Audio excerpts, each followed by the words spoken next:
Dry soil oh saturated soil এর hit capacity তুলনা করুন। Compare the heat capacity of dry soil and saturated soil. শুষ্ক মাটি dry soil এবং সম্পৃক্ত মাটির তাপধারণ ক্ষমতার মধ্যে প্রধান পার্থক্যগুলো হলো: the main difference between the heat capacity of dry soil and saturated soil আর জলের উপস্থিতি, প্রেজেন্স অফ ওয়াটার। শুষ্ক মাটিতে জলের পরিমাণ খুব কম থাকে, তাই এর তাপ ধারণ ক্ষমতাও কম হয়। অন্যদিকে সম্পৃক্ত মাটিতে প্রচুর পরিমাণে জল থাকে, যা এর তাপ ধারণ ক্ষমতা বাড়িয়ে দেয়। Dry soil contains very little water, so its heat capacity is low. On the other hand, saturated soil contains a lot of water, which increases its heat capacity. জলের আপেক্ষিক তাপ মাটির অন্যান্য উপাদানের চেয়ে অনেক বেশি, তাই জলের উপস্থিতি মাটির তাপ ধারণ ক্ষমতাকে বিশেষভাবে প্রভাবিত করে।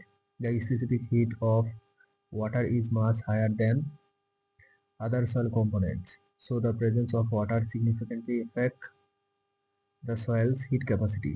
তাপ ধারণ ক্ষমতার পরিমাণ, অ্যামাউন্ট অফ হিট ক্যাপাসিটি। শুষ্ক মাটির তাপ ধারণ ক্ষমতা সাধারণত 0.84 জুল পার গ্রাম ডিগ্রি সেলসিয়াস এর কাছাকাছি থাকে।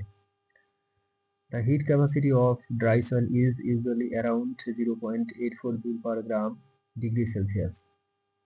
সম্পৃক্ত মাটির তাপ ধারণ ক্ষমতা 2 জুল পার গ্রাম ডিগ্রি সেলসিয়াস বা তার বেশি হতে পারে, যা শুষ্ক মাটির তুলনায় অনেক বেশি।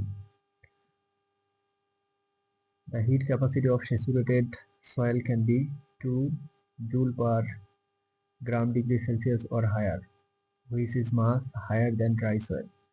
তাপমাত্রা পরিবর্তন, temperature change.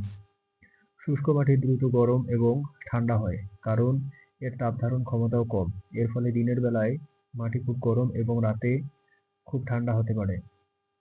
Dry soil heats up and cools down quickly because it has low heat capacity. As a result, the soil can be very hot during the day and very cold at night. সম্পৃক্ত মাটি ধীরে ধীরে গরম এবং ঠান্ডা হয়, কারণ এর তাপ ধারণ ক্ষমতা বেশি। এটি তাপমাত্রার চরম পরিবর্তন প্রতিরোধ করে এবং মাটির তাপমাত্রাকে স্থিতিশীল রাখে। Saturated soil heats up and cools down slowly because it has high heat capacity. It prevents extreme temperature changes and keeps the soil temperature stable. উদ্ভিদের জন্য প্রভাব, effect on plants. শুষ্ক মাটিতে জলের অভাবের কারণে উদ্ভিদের বৃদ্ধি ব্যাহত হতে পারে, বিশেষ করে যদি তাপমাত্রা খুব বেশি হয়। Lack of water in dry soil can hinder plant growth, especially if the temperature is too high. সম্পৃক্ত মাটিতে অতিরিক্ত জল উদ্ভিদের শিকড় পচিয়ে দিতে পারে, তবে এটি মাটির তাপমাত্রাকে স্থিতিশীল রেখে উদ্ভিদের জন্য একটি সহনীয় পরিবেশ তৈরি করে। Excess water in saturated soil can rot the roots of plants, but it creates a tolerable environment for plants by keeping the soil temperature stable. তাপ পরিবহন, হিট ট্রান্সফার। শুষ্ক মাটি তাপ পরিবহন করতে কম সক্ষম, কারণ এর কণাগুলোর মধ্যে বাতাস থাকে, যা তাপের কুপরিবাহী। Dry soil is less able to transfer heat because there is air between its particles, which is a poor conductor of heat. সম্পৃক্ত মাটি তাপ পরিবহন করতে সক্ষম, কারণ জল তাপের সুপরিবাহী।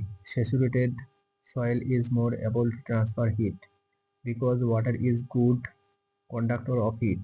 সংক্ষেপে, শুষ্ক মাটির তুলনায় সম্পৃক্ত মাটির তাপ ধারণ ক্ষমতা অনেক বেশি, যা মাটির তাপমাত্রা, উদ্ভিদের বৃদ্ধি এবং পরিবেশের উপর গুরুত্বপূর্ণ প্রভাব ফেলে। In short, saturated soil has a much higher heat capacity than dry soil, which has a significant impact on soil temperature, plant growth, and the environment.